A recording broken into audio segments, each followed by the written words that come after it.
Poi morenya kwa Ramogi juanka mora maintiere ageno ni odiochieng' Mario de yo makare machiegni e chenro mar ang'ichwelo.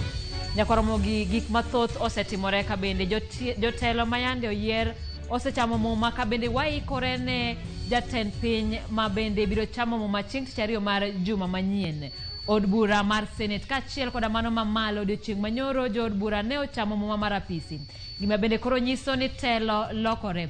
Kawuono ni eri jolweny ne obago nyasi mar goyo riti ne jatend piny masani mano Uhuru Kenyatta. Kabede koro chenro mathoth pod dhi nyime mar nyiso ni to telo manyien koro donjo e tich ma bende biro yangore tok ka jatend piny moyier William Ruto biro chamo muma mar apisi chieng' tich ariyo mar juma manyien mano tarik 13. Ka opogore koda mano gavana osechako tich ka bende gavana ma Nairobi mano Johnson Sakaja koro ochopo kare singo mano keto ne jo apiko mar duoko moko kuom apiko mane ondhi koda kanjo. Ramogi magi e moko kuom weche ma wamiyo pek.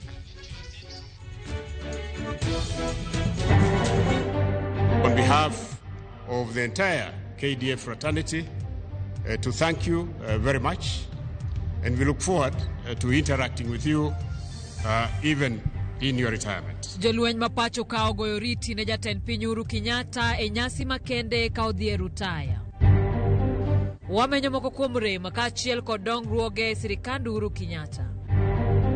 Tuke duto mar lig maduong' mar Ingeresa ochungi e thuolo mar ywago Queen Elizabeth II.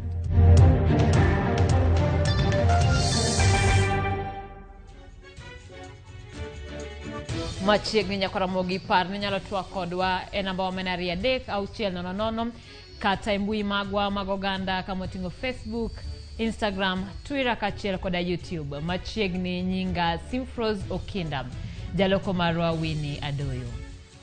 Jatend piny mawuok e apisi Uhuru Kenyatta koro puoyo mokalo jolweny kuom bedo e ng'ala manyime e chwalo piny Kenya nyime e yore dongruok. Uhuru ne olero ni bad migawo mar jolweny osebedo ka siro lwedo chenro manimba 4 mag piny owacho mar Jubilee motisi kaka Big Four ka kwayogi mondo gimed dhi nyime gi tayo piny Kenya gi kinda e kinde mabiro. Jafwambo marwa Eric Owenga ni kod ler mathoth.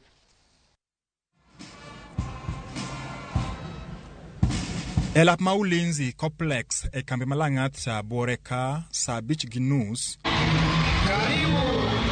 Kenyatta ne ochopo kae mar kawo luor mogik kaka jatend jolweny mapacho ka. Kae jolweny go nonyiso tuke magi gi dusruok margi e mbele welo mane oyuoro kaka okang' mar dhialo wendo ma ogen Uhuru Migai Kenyatta. Kenyatta ne oyuoro kae gi min od Mikai Margaret Kenyatta kuma bende ne omigi mich kuom tayo Kenya e thuolo maromo higni 10.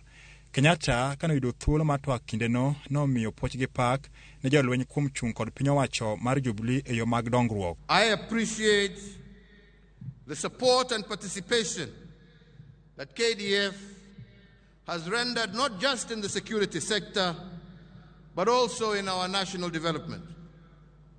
We cannot underscore the incredible role that you have had in rehabilitating key infrastructure across the country that had been once upon a time left dilapidated.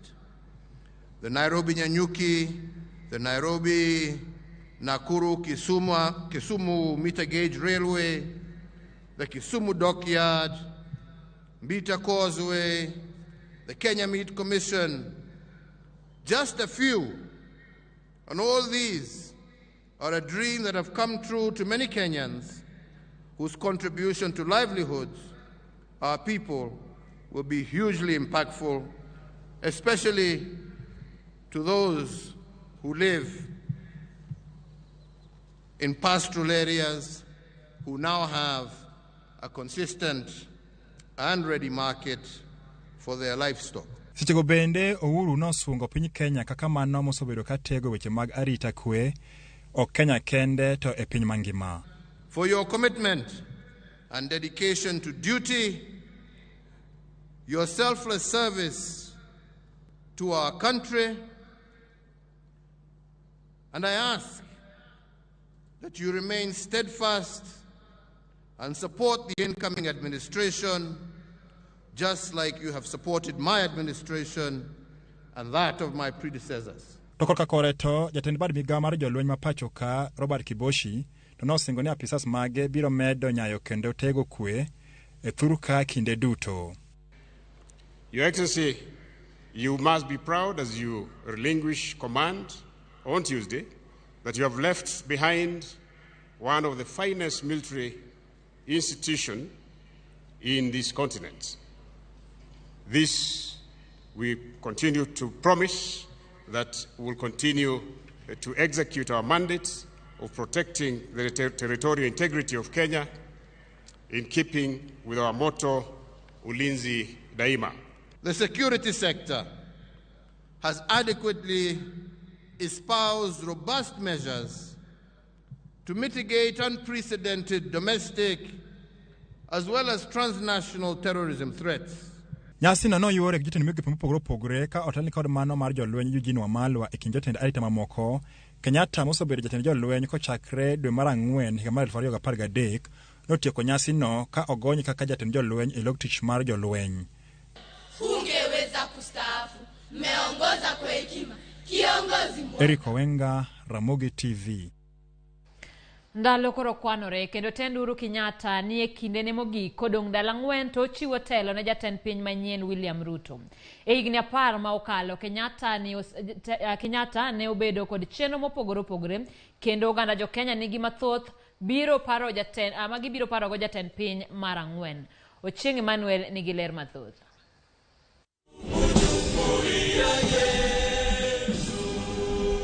Higni 10 telo.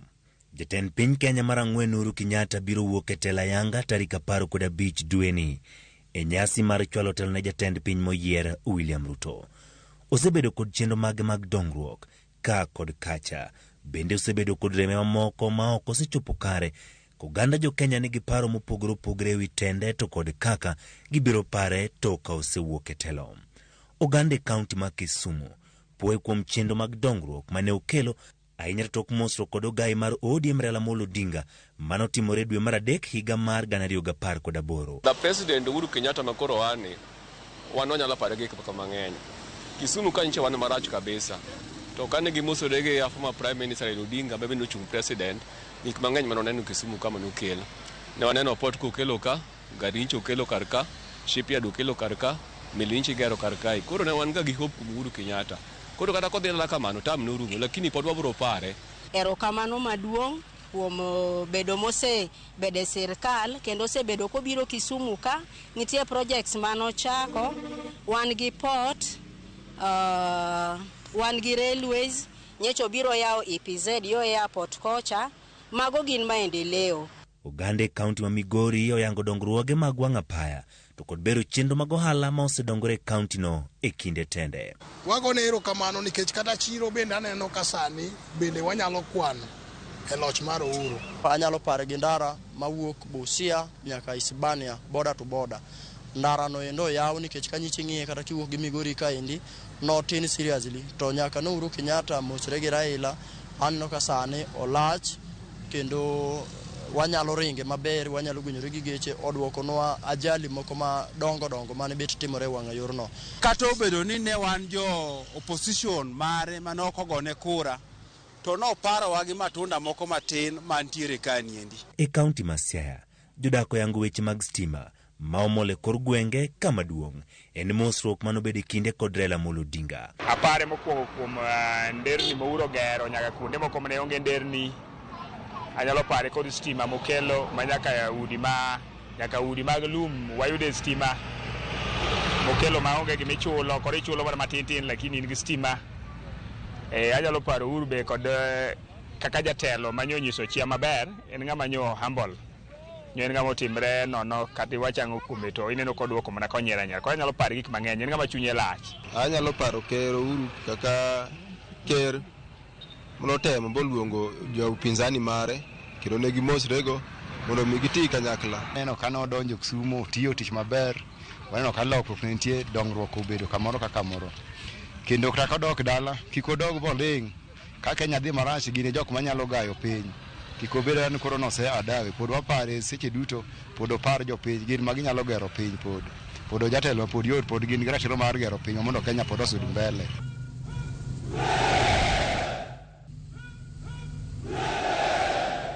Ocheng Emmanuel, Ramogi TV.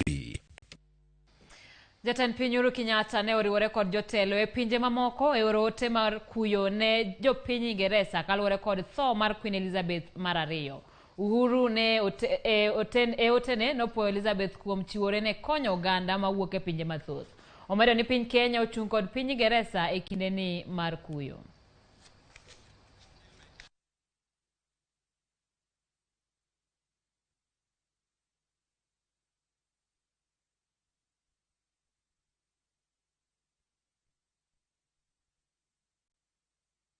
Jatend piny moyier William Ruto bende ne ochwalo ote mar kuyo ne piny Ingereza. E ote mare, Ruto wacho ni Queen Elizabeth ne onyiso kido makare e kinde loch mare.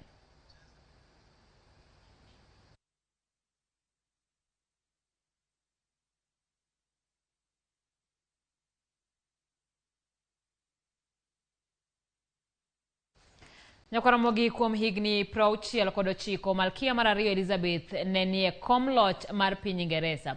Ipare kaka Malkia mane okawo telo ka hike ni piny kendo ne obet e telo kuom higni 69.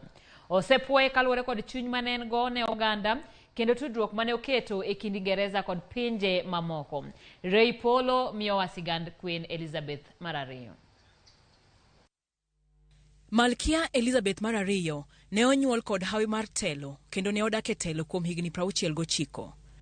Ne onyuole tarik 21 dwe mar Ang'wen e higa mar 1926 alwora ma Mayfair, London e piny Ingereza, kendo ne otise kaka Elizabeth Alexandra Mary. Telo ne olwar e odgi Elizabeth apoya kane owadgi wuongi Edward VIII noweyo kom loch tarik 11 higa mar 1936. Kanyo emane Elizabeth ne onere kaka jal madine kaw komno tok wuongi nikech ne en nyathi makayo. Kaka nyar kingi, Elizabeth noyudo somo e lwet min-gi Elizabeth Bowes-Lyon e hike machien. Lweny mar ariyo mar piny ne dhi nyime e kindeno, kendo wuodhe mag pinje maoko ne chuok. Omiyo Elizabeth nomedo puonjre e kar jot mar kingi e bwo jopuonj mane huma gi lach. Ne oyudo tiegruok e historia mar chike, puonj mar dini kod loso nyamburko. Bende ne osomo dho Ufaransa kod Jerman mane ipuoye ni nowacho e yo maler. Wer kod miel bende ne nie chunye koda timne. Kaka ne omedo dongo e kaka ne oyudo puonj maliw mar ngima joka kingi kokalo kuom min mare kod dane. E chak higa mar 1947 ne oyangi ni nyar kingino biro tedo ne owadgi manyinasi Philip Mountbatten mane ni e lweny maka kingi. Heragi ne okorito mondo higano orum, kendo kane ochopo tarik 20 dwe mar 11 ne gichamo arus e kanisa moyiedhi ne kingi ma Westminster Abbey, boma ma London. Kane giloko higa, ne giyudo mich mar nyodo, kendo ne girwako nyathigi mokwongo Prince Charles Philip Arthur George e gundu maka kingi. Nyithindgi moko gin Anne Elizabeth, Andrew Albert kod Edward Anthony. Elizabeth ne ohero le kendo ne ojariere kod guogine e pare ma oyiedhi kata e nyasi mamoko. Bende ne opidho faras mane ojariembo e higni machon. Kendo ne orwako tiegruok mar rowere ma ong'ere kaka scout mane miyo olimo familia mane gi chandruok kinde ka kinde. E higa mar 1951, King George VI ne hike oniang' kendo ne ok onyal kawo ting' mage kaka dwarore. Omiyo ne othoro oro nyare makayo Elizabeth kod ore ma Philip e bombe koda e pinje ma oko. Dwe mar ariyo higa mar 1952, e kinde mane Elizabeth kod jaode ne timo limbe e Kenya, wach tho mar kingi ne oyuko kendo ong'uko wuodhgi mane gidok Ingereza apoya nono. Kane ochopo tarik 2 dwe mar 6 higa mar 1953, Elizabeth ne osidhne kondo e loch mar joka kingi e piny Ingereza. Ne odoko Malkia ka oluwo ling'any mar wuongi George VI. Tok higni 10, Kenya mane en e bwo loch mar Ingereza bende noyudo loch. Kata kamano, Queen Elizabeth II kaka ne ong'eye pod ne otelo ne piny Kenya kuom thuolo mar higa achiel nyaka jo Kenya noyudo madaraka ma oyiero jatend piny mokwongo mosenindo Mzee Jomo Kenyatta. Malkia Elizabeth mar ariyo bende ne ojiwo tudruok kod pinje maoko, omiyo ne otise ni olalo ma London. Sulwe mar Elizabeth ne omedo rieny, kendo ne oyange kaka miyo mane omewo moloyo e piny mangima kaluwore kod mwandu mar omenda, udi e kind mamoko. Kata kamano, hawi mar keny noleng'ore ne moko kuom nyithind Malkia. Werruok e kind wuode makayo Prince Charles kod Princess Diana norwako wich kuot e dala joka Kingi kaluwore kod weche mane oluwo tho mar Diana. Ochumi mar Ingeresa bende ne oridore kendo jopiny ne sayo tend Elizabeth kod jaode Philip. My government's priority is to secure the best possible deal as the country leaves the European Union. Chutho, Malkia Elizabeth mar ariyo ne onano e loch mare mar higni 69 ma bende ema borie moloyo joka Kingi mane otelone. My government will use the opportunity of a strengthening economy. Ne otiyo kod Prime Ministers 15 ka ochakore kod Winston Churchill nyaka Boris Johnson ma wuok e telo. Bende nyocha eka opuodho Prime Minister manyien Liz Truss. Kata obedo ni hike ne oniang', kit twech mare ne miye rieny makende kane orwako lewni marangi gi pichni. Bende ne osidho ogute mag nyadhi mane nigi kondo kata net. Tigo kod stadi ne tieko twech mare ka bende nohero teno maua kata maridadi e lawe. Buonjo mare ne ywayo oganda kuome ka wuoche ne bende ne nyilni ka rienyo paredi mag jolweny kata yore mane owuothoe. Oweyo chien nyithinde 4. Jaode ma Prince Philip to ne ong'ielo orengo dwe mar 4 higa mokalo kane en jahigni 99. Malkia Elizabeth mar ariyo owito ngimane ka ojahigni 96. Ray Polo, Ramogi TV.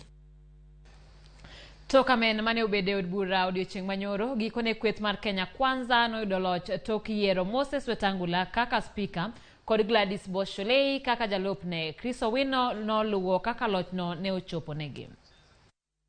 E od bura mamalo, jo od bura moyier ne donjo achiel kachiel motelo ne chenro mokwongo mar od bura mar 13. Kata kamano, piem mar siasa kind kweth ariyo mag Kenya Kwanza kod Azimio la Umoja ne okwako alwora mar od bura kochakore e rangach nyaka e laru mar od bura mamalo. Kata odoko ni chenro mokwongo ne en chamo muma mar jo od bura moyier, agenda maduong' mane ochomo jo od bura ne en yiero mar spika mar od bura mamalo. I, Peter Francis Masara. Amen machielo mar siasa bang' yiero mar tend piny ne ochomo od bura e thuoloni ne en kind josiasa ariyo madito mag yimbo mar Kenya, Moses Masika Wetangula kod Kenneth Otiato Marende. Kenneth Marende ne oketo geno mare e kwan mag jo od bura mag Azimio, jo od bura mawuok e yimbo mar Kenya, ka achiel gi lony mare kaka spika mar od bura e kind higa mar 2007 kod 2013. E komachielo, Moses Wetangula ne en kod geno mathoth e wi jo od bura masiro lwedo jatend piny moyier William Ruto ka achiel gi chia mare e weche mag siasa. Because the speaker's office exists into perpetuity. Ja od bura mar Waraka TJ Kajwang' ne otemo ketho lek mar Wetangula bedo spika mar 8 mar od bura mapacho kae kuom chiero weche mag mibadhi mar uso mbetre mar Kenya e piny Japan. Kata kamano, karan mar od bura Sera Kioko ne owito oko paro makamano. This is a house of records. This is a house of records. There is a resolution of this house, passed by this house, implementable by this house, that the person should not hold a public office arising out of matters concerning integrity.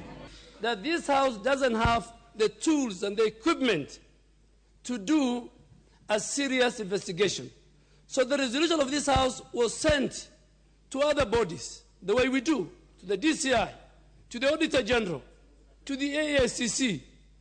And I want to confirm that those agencies have cleared Moses Masika Wetangula. The Honorable Moses Masika Wetangula is qualified for election as a Speaker of the National Assembly. The House is accordingly guided. Bankalo hinga makamano, Wetangula kod Marende ne odhi e yiero e koma Moses Wetangula ne owuok jaloch tok yudo ombulu 215 e tielo mokwongo. Kenneth Marende ne otieke thuolo mar ariyo bang' wuok kod ombulu maromo 130 kende. Kaluwore gi duoko makamano, ne ochuno Wetangula kod Marende mondo doge yiero e tielo mar ariyo tok rem yudo ombulu maromo 232 e tielo mokwongo kaluwore gi chik. Kata kamano, Wetangula ne oyang kaka spika mar od bura mamalo kod karan mar od bura bang' Kenneth Marende ting'o bade malo kapok odonjo e tielo mar ariyo. I now take this opportunity to declare that the Honorable Moses Masika Wetangula stands elected as the Speaker of the National Assembly. I wish to express my heartfelt gratitude to the honorable members here assembled for the high honor that you have bestowed upon me by electing me as the Speaker of this august House. Riwruok mar Kenya Kwanza bende oyudo loch machielo kaluwore gi yiero mar jaod bura ma Uasin Gishu Gladys Boss Shulei kaka jalup spika mar od bura. Shulei mana kaka Moses Wetangula ne osidh kaka jaloch e tielo mokwongo bang' jaod bura ma Dadaab Farah Maalim ting'o bade malo. E tielo mokwongo mar yiero, Gladys Shulei ne obedo jaloch gi ombulu 198 ka ipimo kod ombulu 139 mag Farah Maalim. I also want to congratulate my worthy opponent, Gladys Boss Shulei, who is a very good friend. This reminds me exactly 15 years ago when in this parliament, where you also a member at the time, a similar situation happened, and I also had that time Gitobe Manyara as my opponent, and I'll do exactly what is noble and good. The results of the vote, I therefore declare the Honorable Gladys Jepkoskei Boss, woman representative for Uasin Gishu County, duly elected as the Deputy Speaker of the National Assembly in the 13th Parliament. Jatend piny moyier William Ruto koro dhi bedo kod duol maduong' e od bura mar Senate ka achiel gi od bura mamalo bang' kawo kombe mag spika. Chris Owino, Ramogi TV, Nairobi. Jood bura moko oseketo sinani kendo ma ochwe oyier gi nyading'eny e lemo mag od bura. Millicent Adhiambo miyo walere wi moko kuom jood bura ma osebedo e lemogo kuom thuolo malach. Hiki yiero ka yiero biro ga gi yambe kod mbi mare. Jopiny yudo teko kod thuolo mar thulo oko kata keto e telo. Jotelo magihero e thuolo mopogore opogore mag telo. Kata kamano, nitie josiasa e od bura ma oseniano kendo yudo thuolo mar nuore e kombegi. E ranyisi ma kamano en jaod bura ma Eldas e Wajir County, Adan Kainan Walie. Adan Kainan ochamo muma mar apisi e telo mar 6 moluore, makete telo kaka jaod bura kuom higni 30 chopi 2027. Jaod bura no ne oyiere telo mokwongo e 1997 nyaka 2002 kod otiko mar Safina kaka jaod bura ma Wajir West. E 2007 nyaka 2013 ne olaro kendo yombo kom od bura no kod otiko mar Kanu. E yiero ma 2013 ne obar kar chung' od bura no ma odok laro kom kar chung' od bura ma Eldas kama ne oyiere kaka jaod bura no e od bura mamalo mar 11 kod 12 kod otiko mar ODM. E kar chung' od bura ma Kinango e kaunti ma Kwale, Samuel Gonzirai ne oduogo e od bura ka en bende en achiel kuom jood bura mosetiyo nyadenuoya. Gonzirai ne okwongo tiyo kaka jaod bura ma Kinango gi otiko mar Kanu e 1992 nyaka 97 kama ne oyombe kod Simeon Mkala gi otiko mar Kanu e yiero ma higano. E 2002 nyaka 2017 ne oduogo e pap kaka jaod bura kendo tiyo nyadidek moluore gi otiko mar Ford People kuom higni 15 kama Benjamin Tayari gikone to nothule oko kendo kawo komeno e yiero ma 2017. Gonzirai e telo machielo ne ochung' e yiero ma higani kaka jaod bura no ma Kinango e od bura mar 13 kendo yombo gi otiko mar Pa.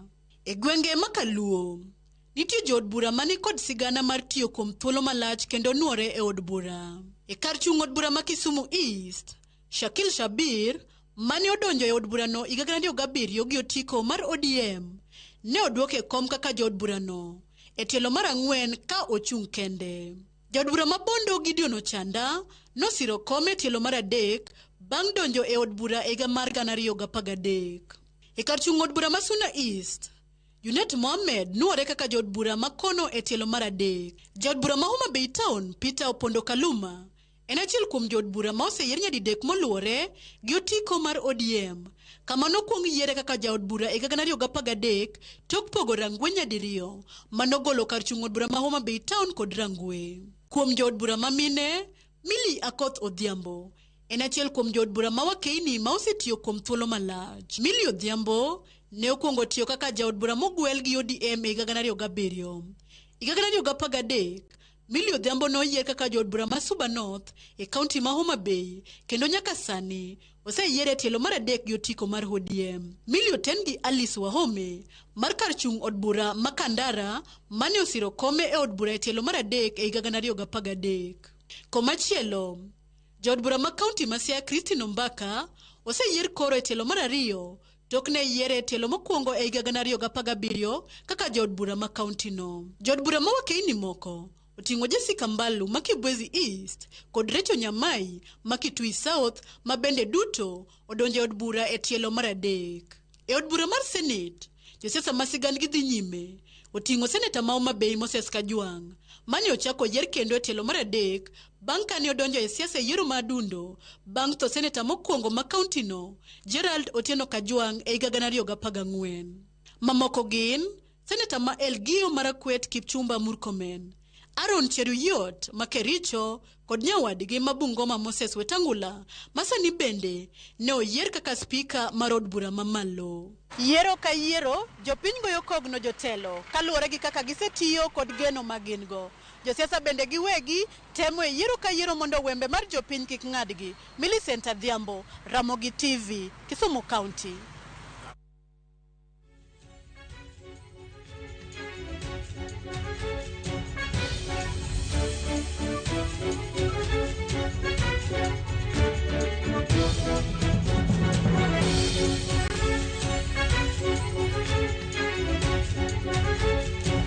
Ramogi tok yiero mar dwe mar 9 ma okalo, ng'ur moko osechwal e doho makwedo duokogo kawachako mane en jalar kom ma Homa Bay. Kawachako Ramogi eni mane en jalar kom mar gavana ma Homa Bay mano Evans Kidero ochwalo ng'ur ne doho kopingo loch mar Gladys Wanga. Kidero kod jalupne Elijah koro dwaro doho mamalo ma Homa Bay mar mondo mi onuo kwano ombulu kendo lande kaka jaloch e komno. Kidero medo ni ombuche ne owil ahinya e skunde primar Maringa kod Ongeti kabende wachni nonyiewo joluto ombulu notime kuonde luto ombulu 9. Ramogi kawadhi nyime magin jogo eko mabende koro ochwalo ng'ure do kaluwore koda yiero mabende ne otim. Kawadhi nyime kanyo en ni Polo Tuoma bende oping loch mare. Kabende jalno ero machwalo loch ng'ur machalo kamano wacho ni yiero no ero ne okotim e yo makare. Jaod bura machon ma Bunyali John Bunyasi bende ochwalo ng'ur ne kopingo loch mar gavana Paul Otuoma mar Busia kowacho ni chochni modhuro ne nitiere e yiero no ero. E kaunti ma Kirinyaga, jalar kom gavana e kaunti no ero mano Wangui Ngirishi bende koro chwalo ng'ure do ka okwedo loch mar Anne Waiguru. Bende Ngirishi wacho ni choch ne odhuro yiero ka wacho ni kwan jogo ombulu ne ohingo jogo eko mabende nondikore kaka jogo ombulu. Kawadhi nyime e ng'ur machielo en jaod bura no ero kata Andrew Maubu kod Samuel Omando ipingo loch mar jaod bura mano Anthony Kibagendi. Kabende iwacho ni yiero ne nikod chochni ma odhuro kendo gidwaro mondo mi doho owitoko yiero machalo kamano ero. Wadhi nyime kama wayudo ni ng'ur moro chako chwal e doho kaluwore koda kar chung' od bura ma Laikipia East. Kabende iwacho ni IEBC ne ok chwalo yiero e yo maler. Bende wacho ne otel e kuonde luto ombulu 100. Kiunjuri notelo e kuonde luto ombulu 91. Doho ne olande kaka jaod bura ma Laikipia East. Wadhi nyime koda weche gieki kabende magi ng'ur ma ochwalie doho mopogore opogore pacho kaeri ma otenore kod yiero mabende ne otim chieng' tarik 9. Ramogi gie sani ni eri wakawo yueyo matin wabiro duogo koda weche mathoth e chenro ni eri.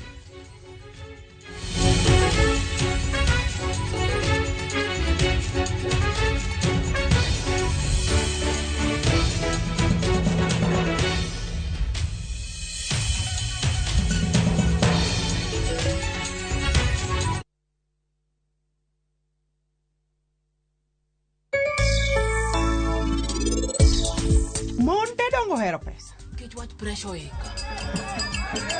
Ngini kata chincha de wethega kodi la muku leke gitema sani tablet kodi luongo ni tablet. Yawa serikali saidia. Koro base Manyien one get 3 friends. Kuna venye alikuwa ameingia kama Judas Iscariot. Lakini saa hii ameimprove ako kama Joseph of Arimathea. Brian Jugu owuok gi ombulu 9,000. Make Taboo smarter on voice, data, and now on Airtel Money. Airtel, the most affordable network.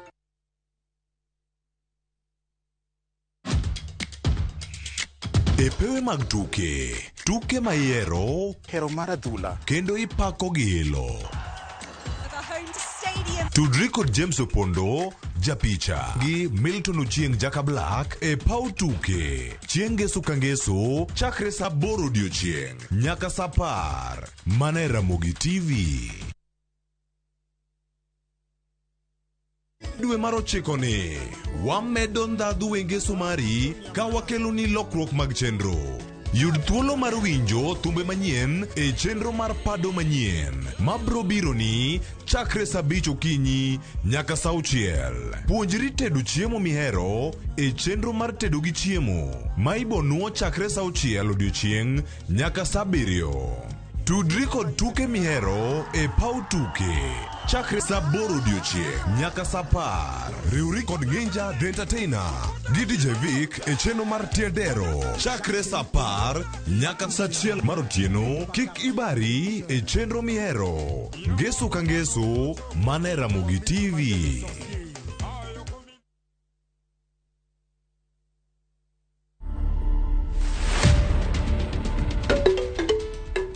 This is the most photographed house in Africa.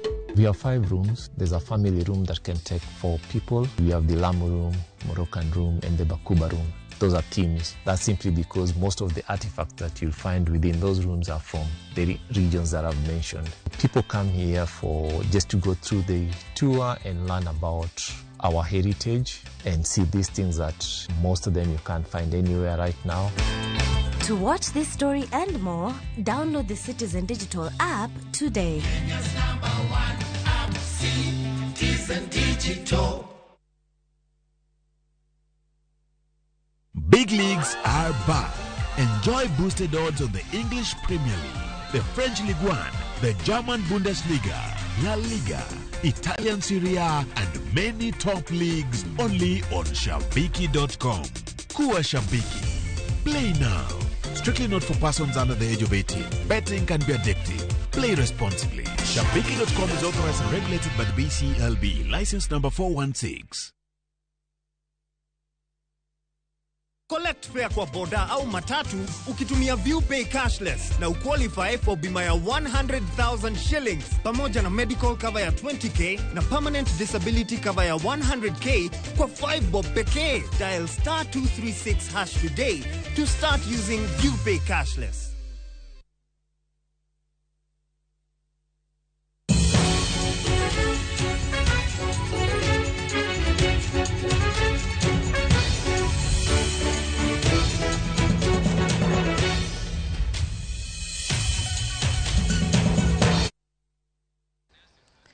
Machiegni kendo nyaka Ramogi ng'wech mar spika ma County Assembly ma Kisumo duond bura mar ODM opuodho spika Masani Elisha Oraro mondo sir kombe. E oboke mane ochwal ne karan ma County Assembly ma Kisumo, jagoro maduong' mar ODM Edwin Sifuna okwayo ne Oraro sir. Oraro en spika mar 3 ma County ma Kisumo kane okawo komno higa mar 2020 to kane othich oko mane en spika Onyango Lo.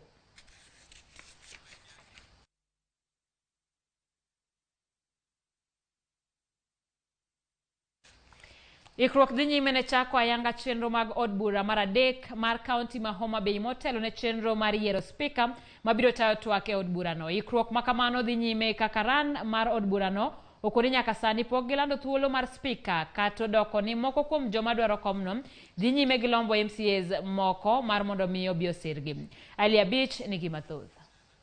Adeke County ma Homa Bay temo ikruok ne chenro mar chamo muma mar apisi ne MCs 40 ma oyier kod mago ma ogwel marito mondo duol ma ochune bago yiere pacho ka IEBC ochapia yanga nyingegi e oboke moyiedhi mar piny owacho. Karando od burano Fetha Puko okone bang' chamo muma MCs biro yiero speaker kod jalupne. Article 177 mar Constitution wacho ni provide for assembly mundo bedgi both elected members and nominated members. Elected members miyiero tarika ochiko during the general election and nominated members magin special elect members. So pod waonge a fully constituted house. Once a fully constituted house osebedo, governor bro luongo the first sitting of the assembly. Bang' kamano setimre, then koro wan gi opportunity mar advertise for position of the speaker and the deputy speaker. Od bura mar ariyo mar county ma Homa Bay ne okwaki kod tungni mane omiyo speaker Elizabeth Ayo ne othichi oke apise ka od burano bende ne obedo kod speaker dek makojolo kamoting'o Evans Marieba, Godfrey Anyango kod Elias Orondo. Manen speaker mokwongo e od burano okil Samuel Ochilo ne otiyo higni 5 ma ok othiche oke apisi ka oyango moko kuom lony ma speaker onego bedgo. Speaker nyaka bed ng'ato ma ok oyiengore kamora mora, ok oyiengore e wach mora mora ma kisungu luongo ni impartiality. Speaker nyaka bed ng'at moro ma ong'eyo chik, nyaka ong'e parliamentary procedures, standing orders, nyaka ong'e ni to members ge kabiro penjo kwecho biro duoko gi machalo nade, so the knowledge matters. Okoni bedo ne josiasa donjore e wach yiero mar speaker emomiyo koko kod tulo okrume od bura. An kana biro mar mondo mi yiera onge ng'ama no mako lweta, onge jasiasa mano fronta ni speaker yine ma wadwa yiero, chilo yine ma wadwa yieri. No, anana dhi kenda a campaign members oyiera atiyo ka onge side mora mora mar politics ma Homa Bay mana yiengora. Koro mano ne nyalo miyo abedo independent, members bende neno ni an independent, gimora mora nikech weche mag siasa gi gibiro nyaka on the floor of the house and the members biro dwaro answers. To kai nitiere kami yiengorie tibiro yudo ka duoko biro bedo matek. En kodote ne MCs madonjo od bura mar adek mar county ma Homa Bay kage kore yiero speaker margi. Kagi dwa yiero speaker nyaka giyier speaker mok dhi yiengore nyakoni chiel. Giyier speaker maonge ng'ato jasiasa moro emodhiro. Giyier speaker madi bedo nigi ng'at mane kindgi kaka referee. Giyier speaker ma dhi yiengore ka executive ka kor governor kucho. Mano biro miyo ka weche mag governor obiro e assembly to biro yudo ka en e matata maonge kako dhi timo. Ali Beach, Ramogi TV, Homa Bay. Gikone to koro jopiny Jordan 40 moting'o joma chuo, mine kachiel kod nyithindo manyocha ochopo Mombasa yo mapok oyangore maler ne ochoki ma oduokgi e pinygi. Jo Jordan go mane ochopo Mombasa e juma mokalo wachore ne obiro pacho kaka jogo matimo limbe, to kata kamano ne gichako wuotho ka gikwecho e chuny boma ma Mombasa. Wuodhgi mar duokogi e piny Jordan ne ochakore kaka jafwambo mar Mombasa Joja Oko leronwa. Bang' bedo Mombasa e bwo jotend arita e thuolo mar juma achiel nyaka ne makgi, chenro mar duoko pacho jopiny Jordan 40 manyocha ne omaki Mombasa ne ochakore kawuononi. Ma en bang' achiel kuom johala Mombasa chiwore mar neno ni duokogi pacho bang' yangore ne gionge kod nyalo mar dok thuchegi. Tumeshirikiana na idara ya DCI Human Trafficking kusaidia hawa wananchi ambao wanatoka Jordan ambao walikuwa wakirandaranda mjini Mombasa, na sasa tunawatia ndani ya basi, tunawaregesha, tunawapeleka Nairobi, na hawa Nairobi Jomo Kenyatta International Airport watachukua ndege hadi kwao Jordan. Jopiny Jordan go moting'o mine, chuo kaachiel kod nyithindo matindo ne omaki chieng' tich ang'wen juma mokalo kane oyudgi ka gikwecho e apaya mopogore manie chuny boma ma Mombasa. The observation, the immigration officer said that they are valid, although they have contravened the condition of the visa. That is, converting themselves into beggars as opposed to being tourists. I raised concern.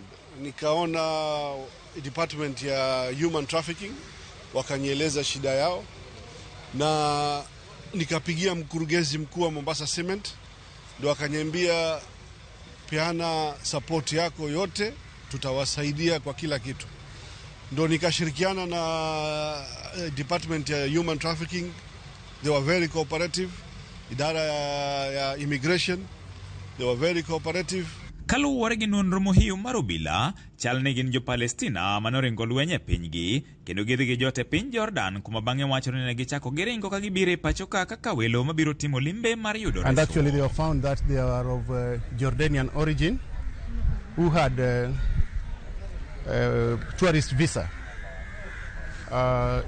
Officers from immigration were called and it was confirmed that it is a tourist visa, and they were going against the regulation of the visa, that is converting themselves into beggars as opposed. Concern ilikuwako sana ni hawa watoto na kina mama wasidhurike, wasipate shida. Na mkiangalia pale tuna mtoto, the youngest is 4 months old, mtoto ambaye ako na miezi 4.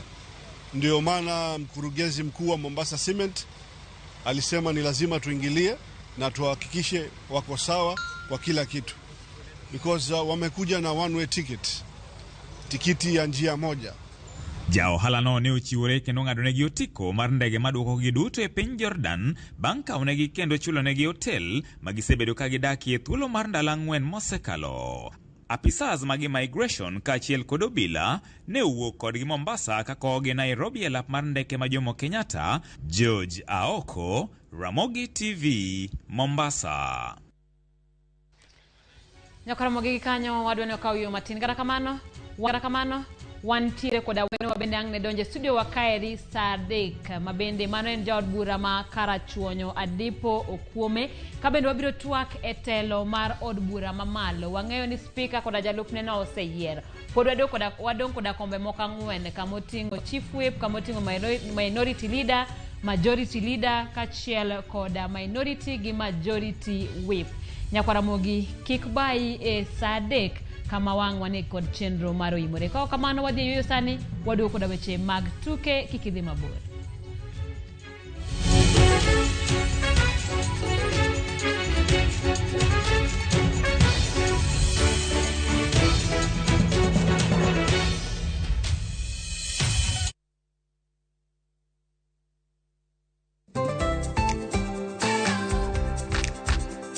Ng'ama miyo ong'eyo ber mar tim makare kaka math mokinyi manigi ndhadhu kendo milimili kod blue band pile ka pile opong'e gi omega 3 kod omega 6 gi teko madwarore.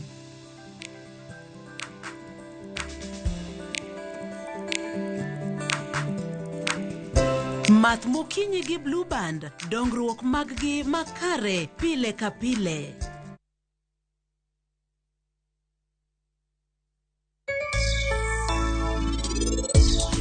Monde dongo hero pesa. Kichwach pressure eka. Mini kata chincha de wethega kodi la muku leke gitema sani tableti kodi lungo ni tablet. Yawa serikali saidia. Koro base Manyien one get 3 friends. Kuna venye alikuwa ameingia kama Judas Iscariot. Lakini saa hii ameimprove ako kama Joseph of Arimatheo. Brian Jugu owuok gi ombulu 1000. Make Taboo smarter on voice, data, and now on Airtel Money. Airtel, the most affordable network.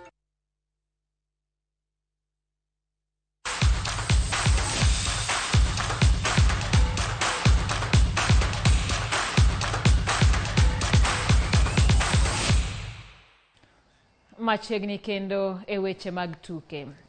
Tuke duto mar lig maduong' mar piny Ingeresa kachiel gi mago mar piny Scotland ok bi tugi odirani kaluwore kod tho mar Queen Elizabeth II.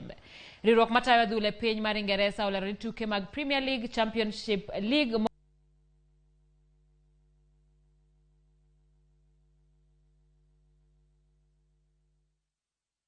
Ramogi gi kanyo bende makelo e giko mar weche manyien mag ang'ech welo. Warom kendo e weche manyien mag oimore. Nyinga Simfros Okinda, jaloko marwa Winnie Adoyo.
Ni jatijini omorna nyithindagi mondo giwek chanda kae.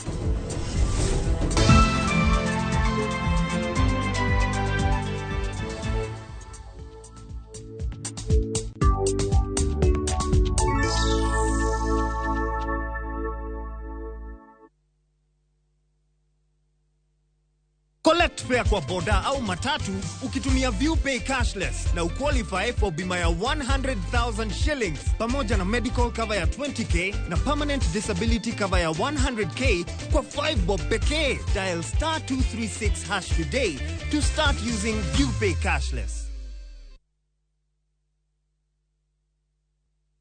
Wakenya wengi wanaendelea kushiriki na kushinda $300,000 kwenye Shabiki Major Leagues Jackpot.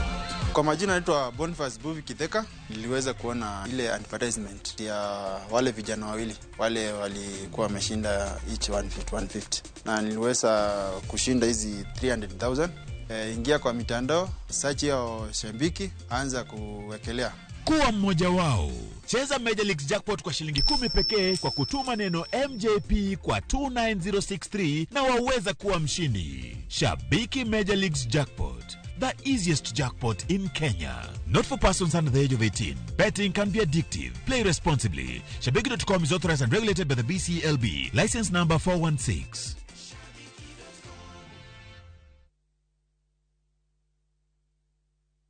Dwe maro chikoni, wamedo ndhadhu wenge sumari ka wakelo ni lokruok mag chenro. Yud thuolo mar winjo thumbe manyien e chenro mar Pado Manyien mabro biro ni chakre saa 5 okinyi nyaka saa 6. Puonjri tedo chiemo mihero e chenro mar tedo gi chiemo ma ibonuo chakre saa 6 odiochieng' nyaka saa 7. Tudri kod tuke mihero e pau tuke chakre saa 8 odiochieng' nyaka saa 10. Riwri kod Nginja The Entertainer gi DJ Vic e chenro mar Tiedero chakre saa 10 nyaka saa 1 mar otieno. Kik ibari e chenro mihero ngeso ka ngeso mana e Ramogi TV.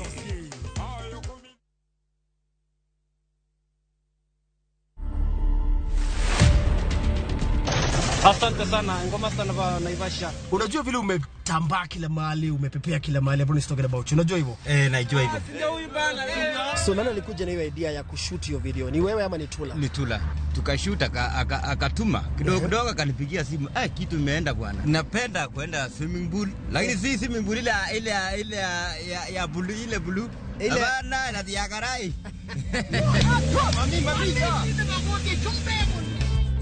To watch this story and more, download the Citizen Digital app today. Kenya's #1 app, Citizen Digital. Minwa, Agal Toto, Abebo. It's been a while, but you're looking so fine. And let me ask, have you eaten? Have you taken lunch? Don't